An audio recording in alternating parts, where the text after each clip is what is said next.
Andrew Franklin is the founder and publisher of Profile Books, which he launched on April Fool's Day, 1996.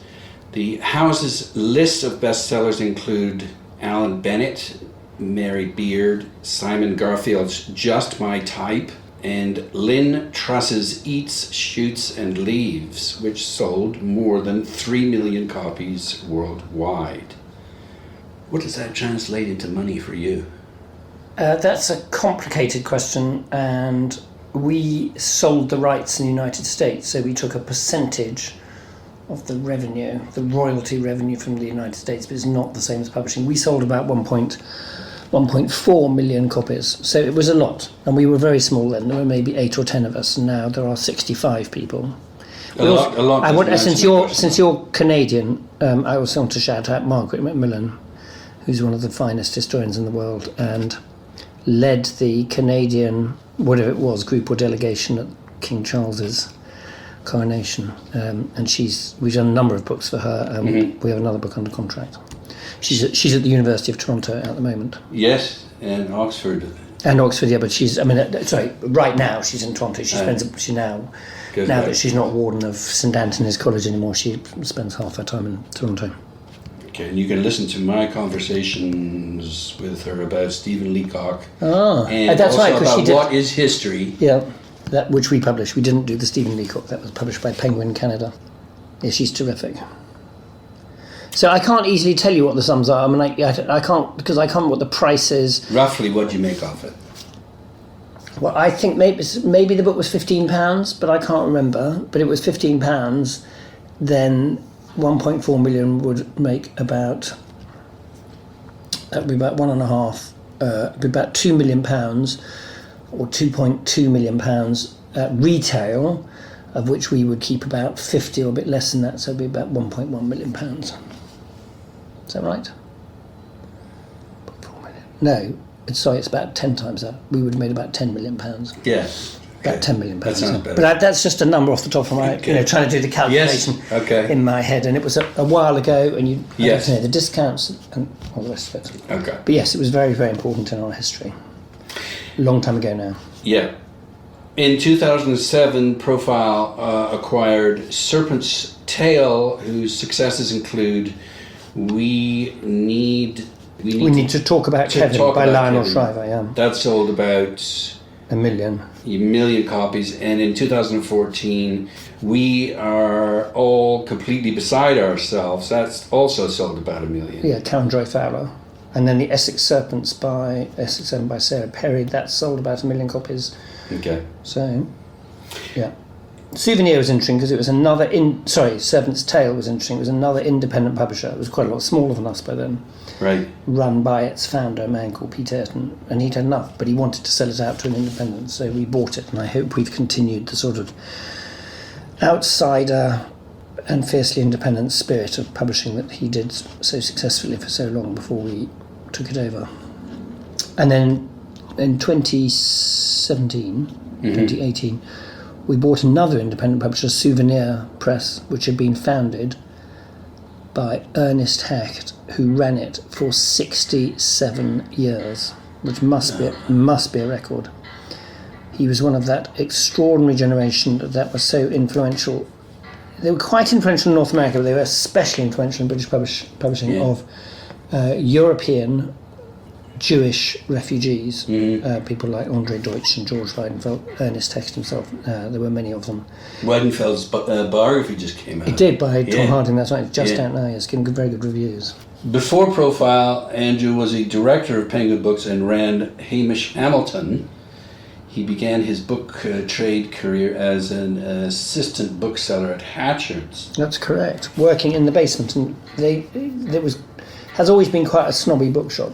Yes. Great bookshop. But they confined paperbacks to the basement, and I was in the basement selling the paperbacks. It was a very, very good experience. Everybody in the book trade should work in a bookshop at some point, because that is the sort of raw edge where you see how and why people choose the books they do and what they want and why they want it. And of course it's different with Amazon, but it is really a good and valuable experience. Commend it to everybody. I recently interviewed Tim Waterstone, and he says that a big part of the success of his business is due to the fact that he, right off the bat, hired about 4 or 5 people from Hatchards. Interesting. He had, one of his great strengths was he hired very talented people, many of whom then went on to have big jobs in publishing. Graduates. It must be the same, graduates, yeah, it must be the same in Canada and the US. Publishing pays, it's not great salaries, but it pays much better than book selling. So very talented people who are drawn into book selling often, unfortunately for book selling, leave for better paid jobs in publishing. Okay, we're not on video, but I am wearing a t-shirt that has a huge microphone. I think it's a Newman's microphone on it. I was just at this t-shirt shop. Fascinating guy. It's called We Admire, near the Barbican. And he started talking about admiration, and I couldn't help but make the comparison to publishing. He gives his designers a brief, and he wants to know what they admire. That's part of the brief. So just to start with, is it about admiration? Publishing? Is it like you publish what you admire? Is it that simple? Well, let me start by saying it is a very splendid t-shirt. It's always nice to see new. My belly's pretty good in it too. It is also good, but it's great to see clean new white t-shirts, because so many people wear slightly stained, grubby grey t-shirts. So well, that's because I bought it about half an hour ago. Don't spill anything down it. It looks really good. Is publishing about admiration? Yes, it is in part. If you don't like a book or you don't believe in it, then it's really quite hard to. It's quite hard to work with the author. It's quite hard to have the conviction and the effort that is needed, because there is conviction, effort needed to launch and sell every book. So yes, I think admiration is definitely one word. I mean, there are others. You've got to like, yeah, I mean, you have to like, I was going to say like and admire the book. You have to have some sense of how you think it could succeed. Yeah. And success doesn't just mean being on the bestseller list. Obviously it doesn't, because in each category there are only 10 books or 15 books on the bestseller list, and 100,000 books are published a year. But you've got to have some idea of what it would be success, make it successful, and admiring it is a very good start. So if you don't admire it, why would you bother? Yeah. Well, and if you admire something, you think it has value, and that other people should perhaps admire it as well. Well, that's the hope.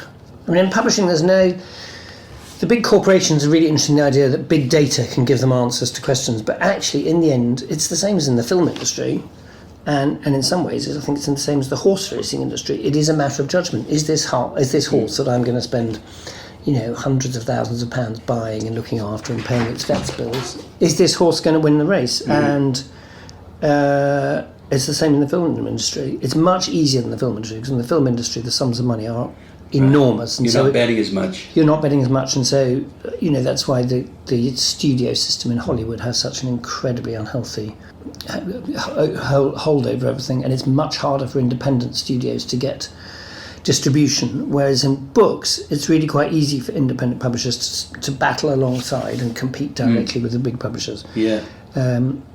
So some notion of success is important, and yes, I agree, some notion of admiration is really important, because otherwise, as I say, why bother? We're not just selling widgets, and we're making difficult judgment calls all the time about whether we should publish this book or that book and how we should publish it.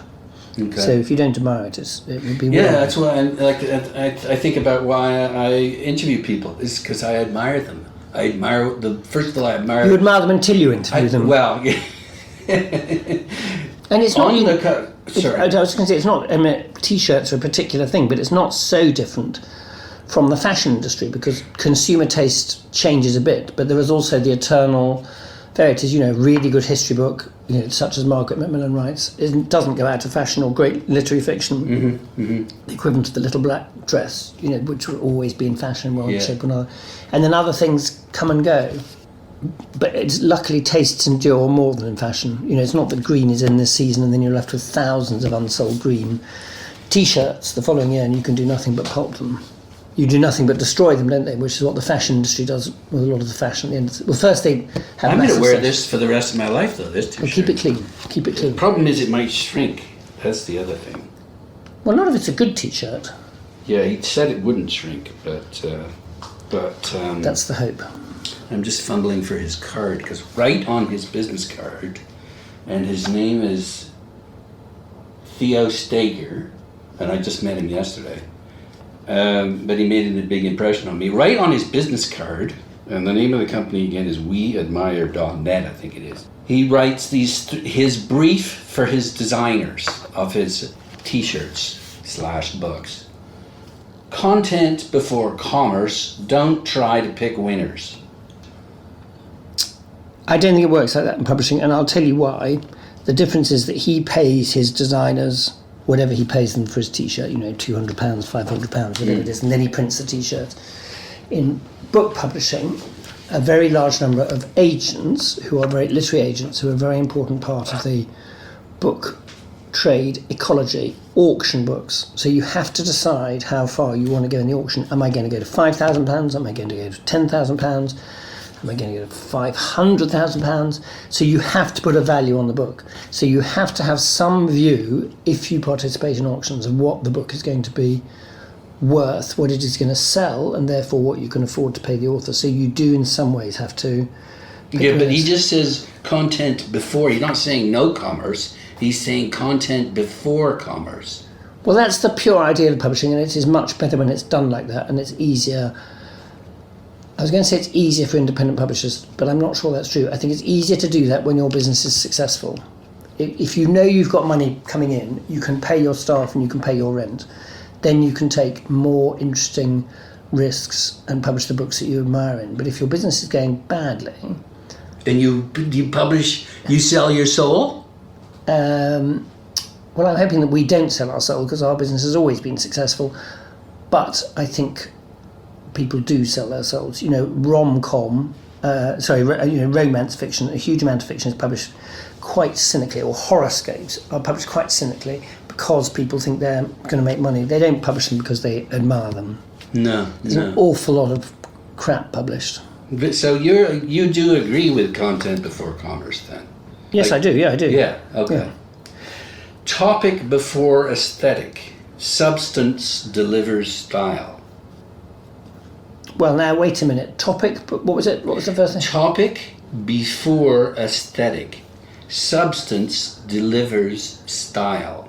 Well, I think you have to differentiate between fiction and non-fiction, don't you? Mm-hmm. Because style is... No, I don't know about that. I mean, if I want a meaty topic, something that's inequality in the world, for example, right, or socialism, okay, yes, or absolutely. this kind of so thing. that's non-fiction. But if you want to read, even fiction, if it deals with that, that's going to be interesting to me too. Take the case of the late great Hilary Mantel, who wrote 3 transformative novels about Thomas Cromwell. Now there have been endless, really endless, historical novels about Henry VIII and his wives and the Tudors, and really a lot. What was distinctive about Hilary Mantel? It was the style. Focusing on Thomas Cromwell was different, but she's an extraordinarily elegant stylist, and I think the reason that Zadie Smith's White Teeth was such an important novel was partly the substance, that she was looking at things that people hadn't looked before, of what breaks down categories and crossovers of sexuality and race and gender, families, class. But it was also, she had this extraordinarily fresh and distinctive style, and that's really what made the book. So I don't think it's true in non-fiction. With fiction, and I think with non-fiction, if it's really a badly written book, on most subjects there's more than one book. And if the book's not well written, why am I going to struggle and spend 20 hours reading it when I could read something I would enjoy? You've always got a choice. You cited inequality and socialism, and there was something else, and you can choose between the two. You go into books and you think, well, I'm quite interested in socialism, I'm quite interested in inequality, I'm quite interested in the future of the Labour Party, I'm quite interested in Trump and the global destruction he's caused, and you'll choose the best of the books which are on those sort of politics field, and I think style does matter a lot. If you're an academic press, if you're a university press and you're publishing the latest work done on late medieval coins in Flanders, then all that matters is that this book is is the standout book on that subject, and it's got pioneering new work, and it can be dismally written because the 200 people in the world who really care about late medieval coins in Flanders will want and need that book. But that's I don't different. know, though. Isn't he making the point that if you focus on something that's really significant and has substance, your mind's going to grapple with that, and you're going to produce. You're going to try and write better. Maybe I don't know what substance means. Substance. I know what it means in a book. I don't really know what substance means in terms of a T-shirt image. Don't be putting down that T-shirt. I went into the shop. The T-shirts in the window, they were like this Leica, an old Leica. And I guess what I'm saying is, he makes an interesting comment about how admiration and substance creates something worth purchasing. I think you can push the parallel between T-shirts and literary fiction and serious non-fiction only so far, and then unfortunately you hit a wall. Right, okay. Authenticity, and then he quotes Goethe. On his business card. He's just a little bit pretentious, isn't he? Just maybe, a little bit. I don't know. If I was editing, I'm sure he's highly likeable, but if I was editing... I bought the T-shirt too. And you bought the T-shirt, so that's good. But if I was editing it, I'd say this might just be a little bit pretentious. Let's cut it out. Okay. Let me just quote here. Please. What is uttered from the heart alone will win the hearts of others to your own. No, that's absolutely... That has no application in publishing whatsoever.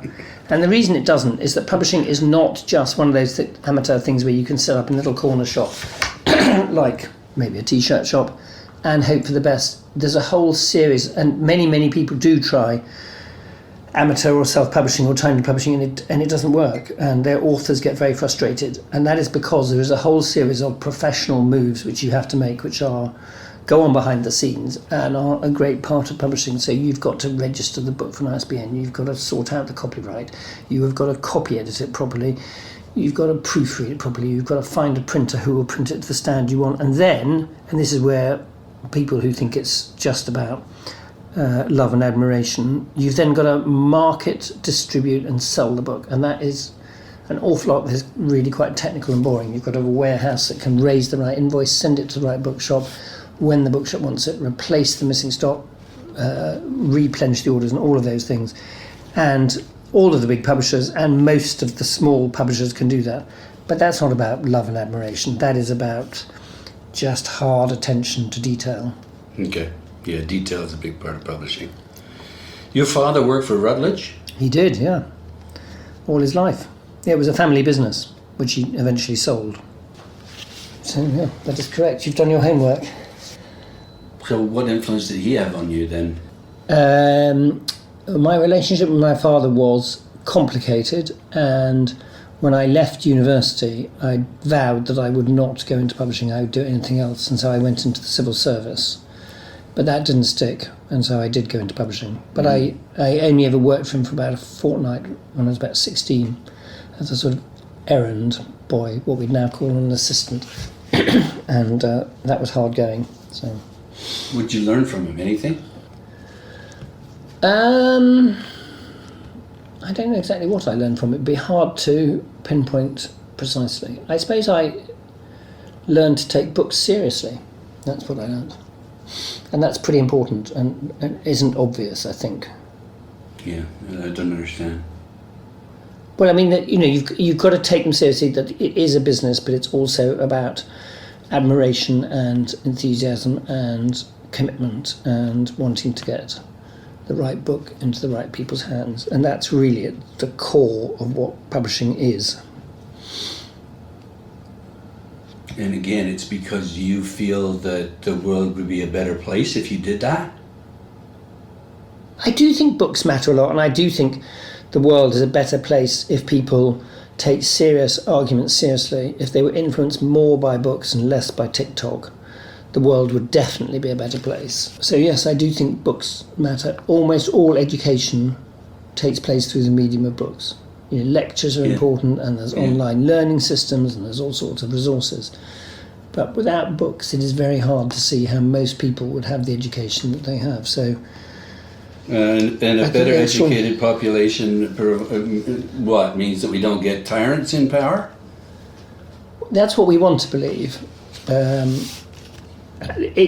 world cannot be a better place because people are better educated, and it could and is on the whole a better place. People's own life opportunities are much better if they're better educated. It's an incredibly rewarding and fulfilling activity, more than most other things. It fires the imagination in a way that almost nothing else does. You can play endless computer games and you're back where you started, except maybe you've learned how to slay various dragons, but you can read a book about dragons. You got better hand-eye coordination. You perhaps have better fine motor control, but maybe less, maybe you haven't taken enough exercise. Okay. So there's a price to be paid, whereas if you read a book about slaughtering dragons, your imagination would be stretched, you would be taken to other worlds and your eyes would be open. So I do think reading is an inherently important and worthwhile activity. Makes you a better human being? No, sadly not. No, it's certainly not moral. There's no morals, the moral improvement. I think it does have this impact, and that is that if you read and you learn and you understand about other people, it is easier to be sympathetic to their plight and to empathise with them. So I think to that extent it is, yeah.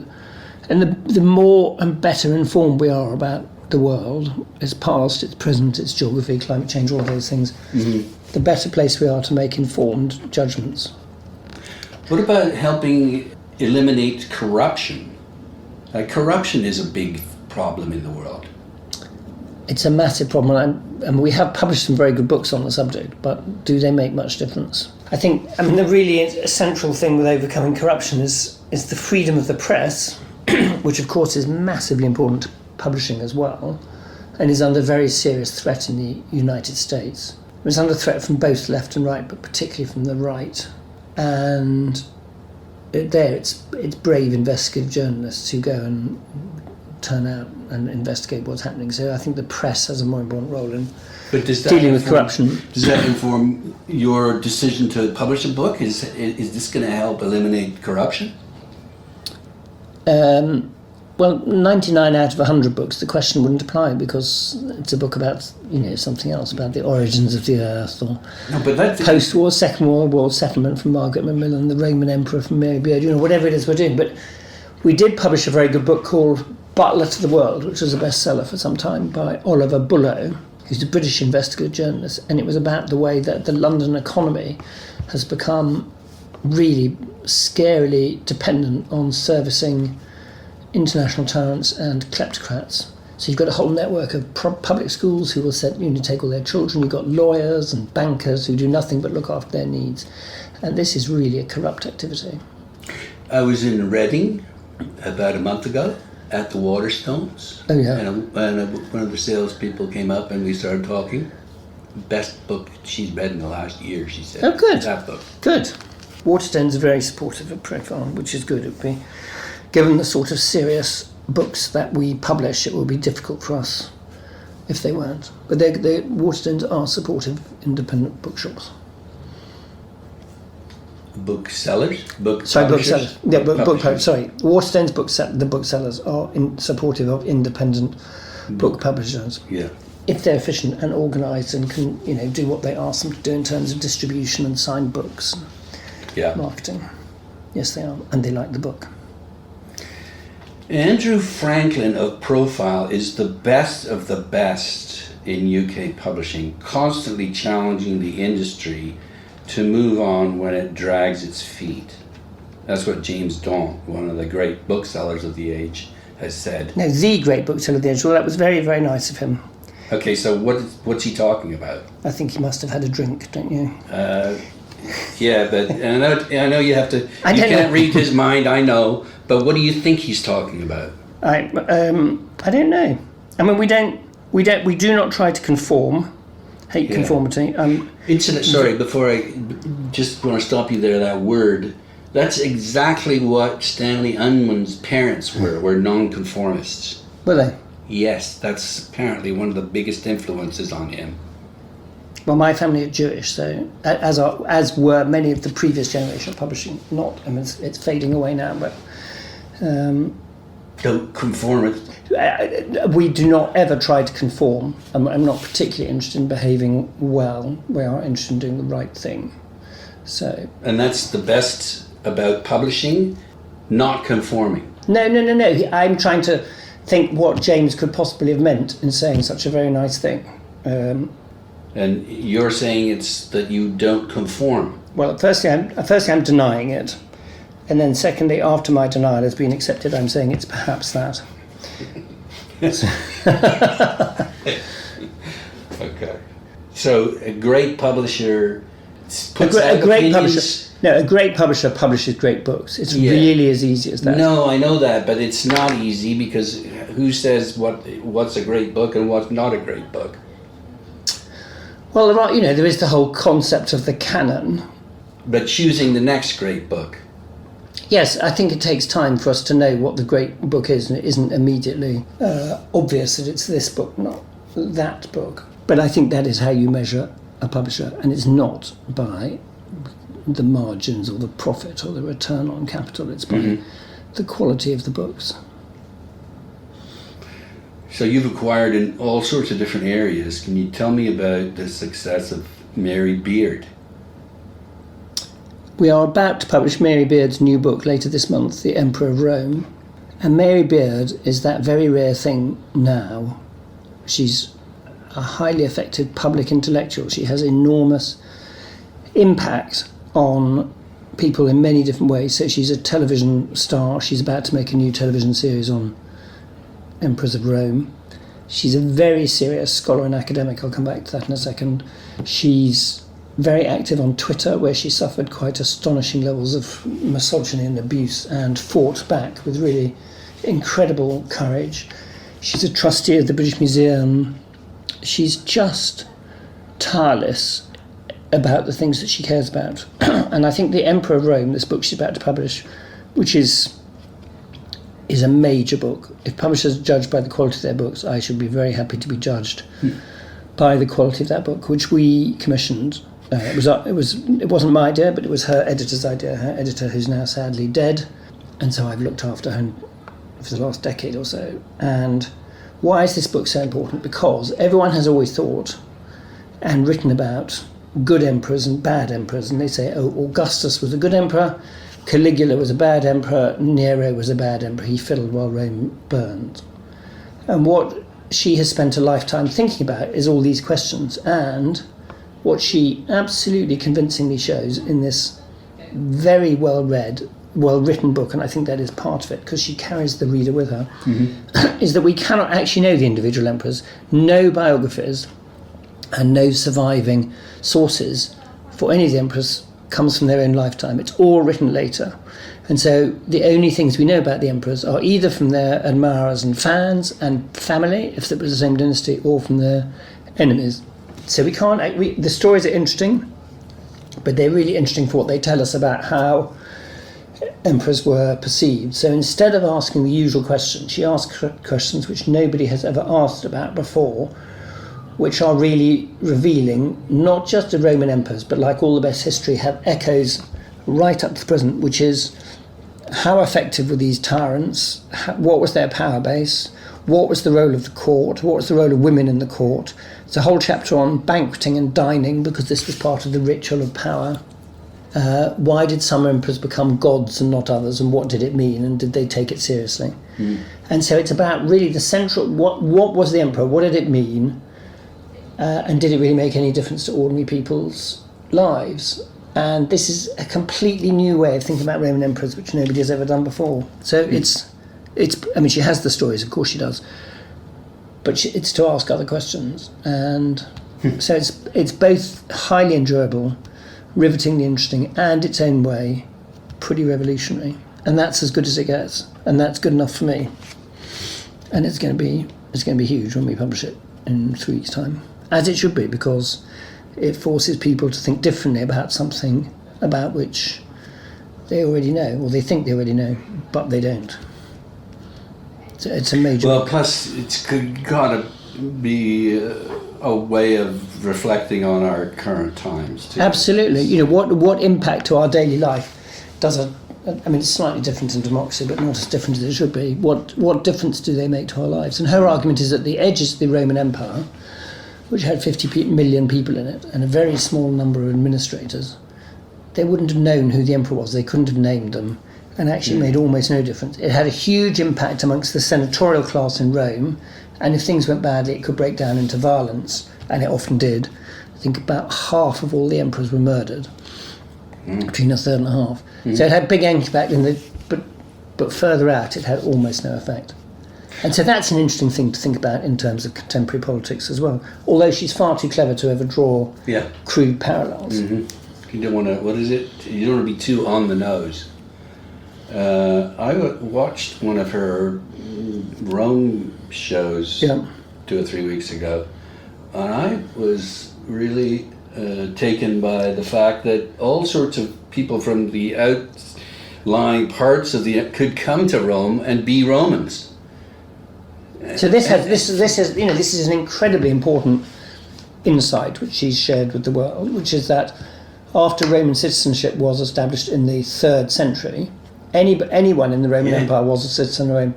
It was completely multicultural because the Roman Empire stretched deep into North Africa through, when it humbled Carthage, into the Middle East and beyond, right up into, to the edge of Scotland and Germany. So it was properly multicultural in really interesting ways. And all the citizens, of course they weren't, but they were notionally equal. Okay, so what about eats, shoots, leaves? Perhaps you could tell me a bit about... Well, first of all, with Mary Beard, did you sort of discover her before she was a big deal? She was already at Cambridge, although she wasn't a professor then, but she was the classics editor for the TLS, the Times Literary Supplement. Yeah. And she wrote a couple of really good pieces in the London Review of Books, and I'm an avid reader of the London Review of Books, and I thought these were so good that it was worth getting in touch with her, and I put her in touch with a colleague, now sadly dead, brilliant man, who was himself a classicist by training. What's his name? Peter Carson. He'd been my boss at Penguin, and then after he fired me and he was fired, I brought him to Profile. Well, that's just right there. That's like a little Hemingway short, 2 sentences. Great man. Anyway, and he got in touch. That's interesting that. But he was a genius. He was phenomenal. You hired him back because that. Yeah, there are not very many people who are truly brilliant in publishing. There really aren't, but he was one of them. And what made him brilliant? Well, he was this classicist, and he could read Latin and Greek fluently. He translated from Russian for the New Yorker, and he translated a Chekhov volume for Norton. He also spoke fluent French. He could easily read 3 crime novels in an evening, and then he would read the Oxford multi-volume history of Rome. He was just an incredibly clever and broadly read man with very far-reaching interests. Anyway, and you wanted someone like that on board. Those people are very rare. I mean, they're just very rare in society at large. Yes, He was brilliant. He was much older than me, and sadly he died of cancer. Anyway, I put him in touch with Mary, and they just got on brilliantly, and they dreamt up these 2 books, SPQR, about life in the Roman Republic and then the Roman Emperor. So you discovered her? No, I don't. I think publishers are far too willing and enthusiastic to take the credit. The credit goes to the authors. She was very determined. She really cared about taking classics to the widest possible audience. She was tireless, and Peter came up with some ideas that were really very constructive and helped her to do that. And so it did. I think we can say we helped her on her career, but publishers should never lay claim to their authors' books. They really shouldn't. We're behind the scenes. We're the stage hands. Okay. Humble. Well, we're not humble, of course we're not. But. Right. What have you turned... This comes from a friend who's a great Canadian publisher, Jack David, ECW Press. What have you turned down that you now regret having turned down? Oh, I've turned down far more bestsellers than I published. Far more. I turned down... so many books. I turned down Freakonomics. We had a very vigorous debate here, and we turned down Matt Haig, lots of things, really a lot of things. You regret that, or You could, if you spent your time regretting the successful books that have gone on to become huge bestsellers, you would just be consumed by it. You go nowhere and say, no, you just got to just move on. And I console myself by saying, well, I didn't see it. I didn't, I couldn't see how to turn it into a successful book. And if I published it, it wouldn't have had that success. Not necessarily true, but that's how I console myself. But that's interesting, isn't it? Because maybe you didn't admire it enough. And so if you didn't admire it enough, you wouldn't, as you say, you wouldn't be motivated to get behind it and make it great. Yeah, no, I think that's a very, very strong point. It's also the thing I was saying about the financial judgment and why it's different from T-shirts. Because with Freakonomics, I did quite like it, and I did. And I also I didn't offer enough. I really like Yuval Harari's *Sapiens*, and I offered a lot of money for us, really a lot. But I didn't offer enough. Somebody else offered more money, so I lost the auction. Actually, so in other words, I lost the Freakonomics auction. I wanted those, but I wasn't willing to pay enough. Matt Haig here, nobody wanted. So, but we were, in commercial terms, we were wrong. But I'm not sure we were wrong editorially. Ooh. Okay. So what is acquiring then? Is it instinct? I know it's going to be all three: instinct, experience, statistics. No, it's not statistics. Okay. It's not, and we don't use statistics at all. We do not use data. Okay. I mean, obviously, if we're offered an author who has been published elsewhere before, we will look at that author's sales track record. And since authors don't move if they're having a good time, the track record will probably be poor. And we will then ask ourselves how and if we can make it better. But otherwise, it is about instinct and judgment. And I think it's two other things which are very important. It's the commercial thing. Can I afford to pay the sum that is being asked by the literary agent?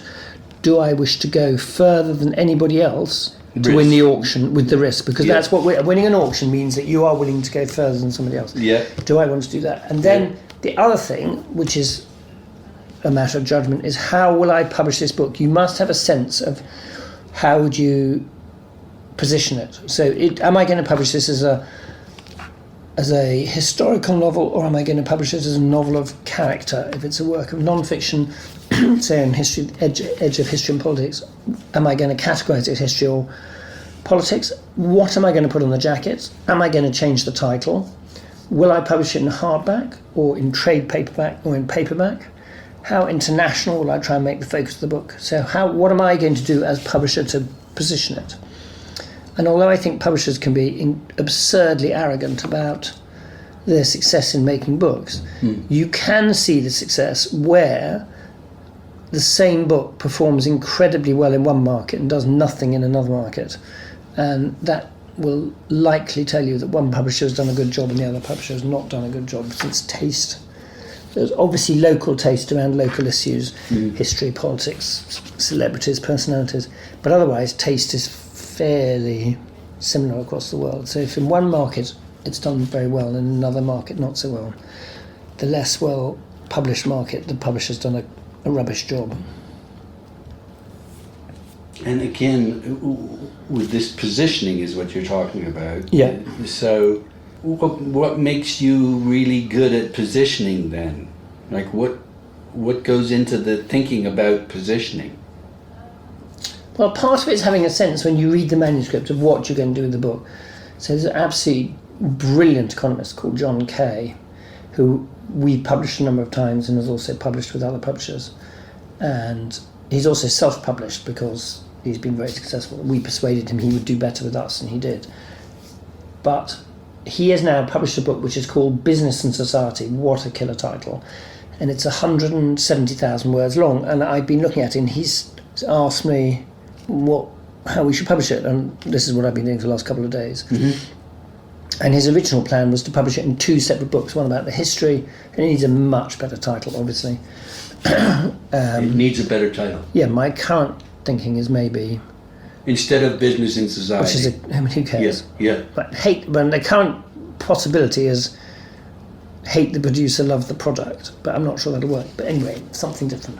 Right. And so sorry, thinking about the title is a big part of it? That gets you going, right? Because that gets... We don't always... It doesn't have to be at the beginning. It's an important thing, but the title is important. But in this case, I've got to decide, do I agree with him 2 volumes, or should we cut it and put it in one volume?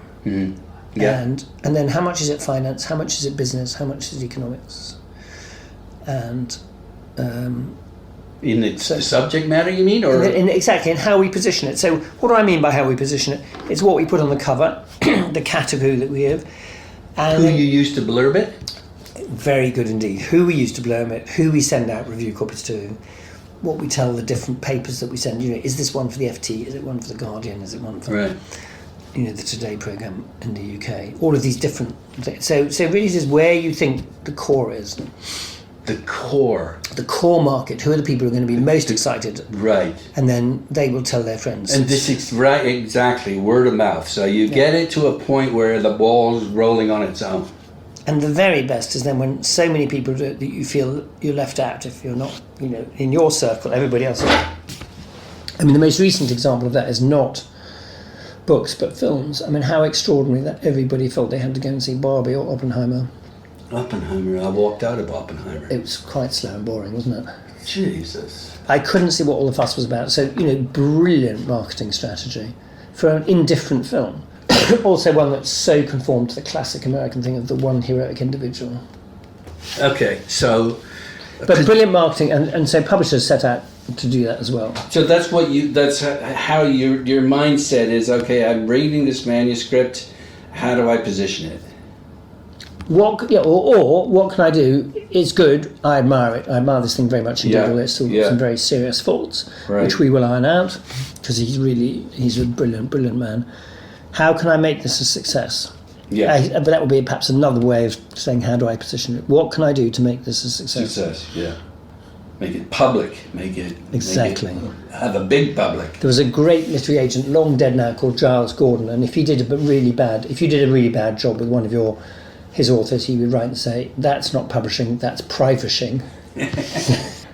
Well, the thing is, though, if it's a great work, it doesn't, and maybe you did not such a great job, but the work is still there, and if someone else finds it, if a critic finds it, they can have a whole new life. It can do, but it doesn't happen very often. No, unfortunately, it really doesn't. Okay. So we're an independent publisher, and there's the group in the UK called the Independent Alliance, and there's a very good classics publisher called Pushkin.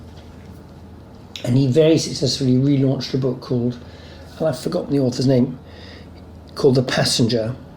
Okay. And he was a German who fled Germany and wrote this extraordinary novel about a man just at the beginning of all the terrible Nazi atrocities who felt that he had to run away. And he spent the whole novel on trains just running away, shedding his money, his watch, everything, always just trying to run away. Get away from what was happening? Well, his home has been attacked. A friend of his has been beaten up and possibly murdered. Okay. His wife is not. He is Jewish, I think, and his wife is. That puts me in mind of Walter Benjamin. Yes, exactly. Anyway, it's a terrific novel. It had been published before, and it has a very good backstory because he fled Germany. He wrote the novel. He went to Australia, and then decided to come back to participate in the war effort, and his boat. Towards the end of the war was torpedoed by the Germans and sunk. And the novel was published... he died on the boat? He died on the boat, he didn't make it through the war. And the novel was published quietly and unsuccessfully, and then this publisher, this friend of mine, rediscovered it, I think retranslated it, and it became a big bestseller, and it's a really good haunting novel. So it does happen. What's the name of the novel again? The Passenger. Oh yes, okay. Well, we published, when we acquired this company, Souvenir Press, one of the very finest book, also a Second World War book, is a very, very short novella called Address Unknown by Catherine Cressman Taylor. She never called herself Catherine because she thought the book wouldn't be taken seriously. And it's an epistolatory novel. It's only about 100 pages long, so it's really short because it's reproduced as letter. And it's an exchange of letters between two very, very good friends who'd run an art gallery together in Germany, one of whom was Jewish and goes to Los Angeles at the beginning of the Nazi era, and the other of whom is German. Sorry, becomes a Nazi as an Aryan, and he has an affair with the Jewish one's sister, and she's a nightclub performer in Berlin, and the Nazis are after her, and so she flees Berlin to the estate of the man who's become a Nazi, and she's murdered on his estate. And he writes very coolly and says, "I'm very sorry, I couldn't do anything about this, what a shame." And so his previous friend and co-gallery owner sends him a series of letters which will lead to his destruction. It's absolutely brilliant. It's very short, it's sort of perfectly formed. It has, maybe it's 80 pages, 2 murders, and it is currently in discussion for making a film. And it's always had a sort of underground following. But so when we took over the company, we relaunched it because it had only been available in hardback. So we relaunched it in paperback. We changed its positioning. I sent it around to everybody. What did you do to change its positioning? We put it into a paperback. We gave it a completely new cover.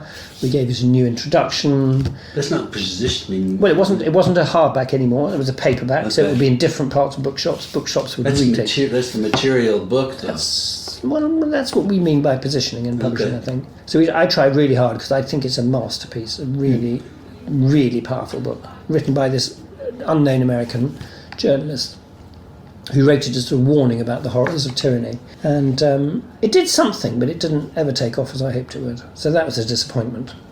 A really good book that has not, I believe, found the fame and level that it should. I just want to get in my love and admiration of Clive James. Yes, great writer, great man. His cultural amnesia. You were talking about the Second World War. He's really harsh on those who complied with the Nazis. A lot of French intellectuals the collaborators. But anyway, about admiration. Just so slowly winding down here. If you're saying it's not statistics, then you are saying it's instinct and experience, right? And judgement, and it's also judgment. I mean, like most publishers, we have an acquisitions meeting where different people express different views and voices based on their own judgment and their own experience. Okay, and then they have to make their case, their argument. Well, the meeting is chaired by the publisher, right? And we come to a conclusion, and part of that is commercial. Yes, we will participate in this auction, but we will only go to £25,000. So if it goes for 40, we will lose it, or whatever. Sometimes we win on an underbid, but not always, obviously. So what you're looking for? So it's partly commercial, but it is judgment. Do I think this is really good and special? And do I know how to make it a success? Okay. Do I have a vision for it? Yeah. Okay. Right. So what else do you do? Well, I set up this company and I ran it until July the 1st this year. So, and the company started with 3 people and now there's 65. So, there's been a lot of work in developing the company nationally and internationally and developing new strands to our publishing. But now I'm not running it and I have handed it over to one of my colleagues to run, who's been here for 16 years, Rebecca Gray, who's incredibly smart and talented. And how come it went from 3 to 65? What did you do? It grew, and we just. I know it grew, but you must have done something right. We published some successful books. And to do something right is to publish successful books. I know. That is what it is. Okay. I mean, on the one hand, it's incredibly simple and obvious, and on the other hand, it's not so easy. Yes, exactly. That's what I'm trying to get at. But are you saying that it's just not something you can describe?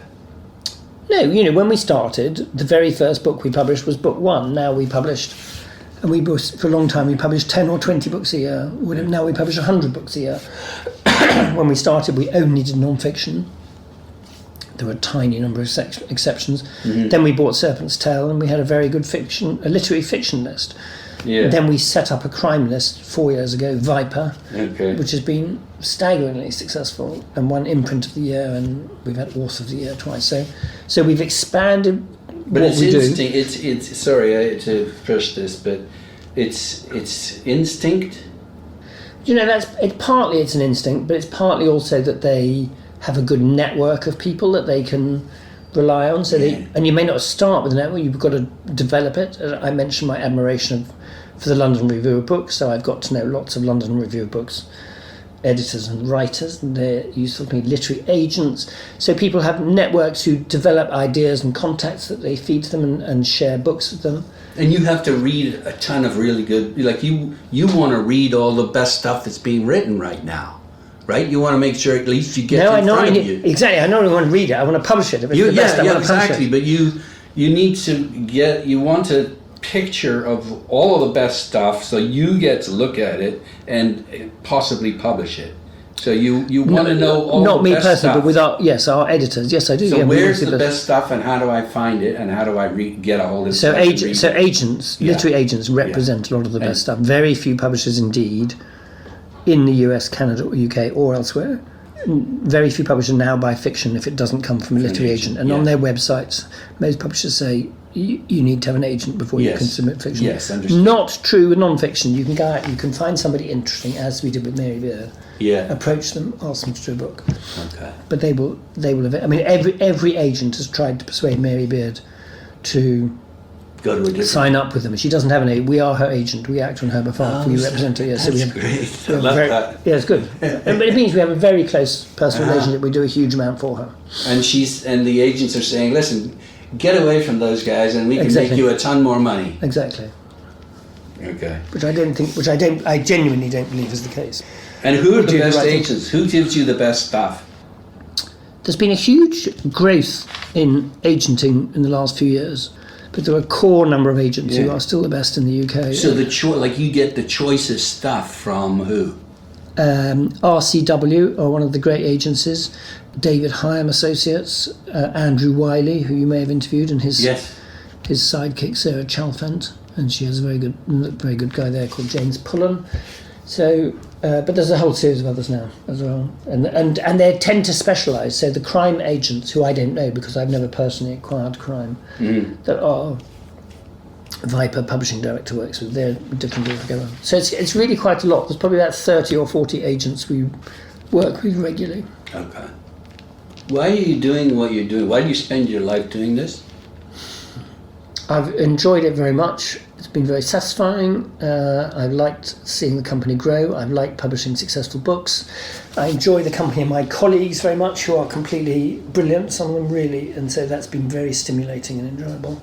And I do think books matter. I do think when people read books, good books, it can change their view of the world. And I think if more people can read, one of the great changes in the 20th century was the explosive growth of literacy throughout the world, and that really has contributed massively to rising living standards. Obviously, the two go together, but it really has.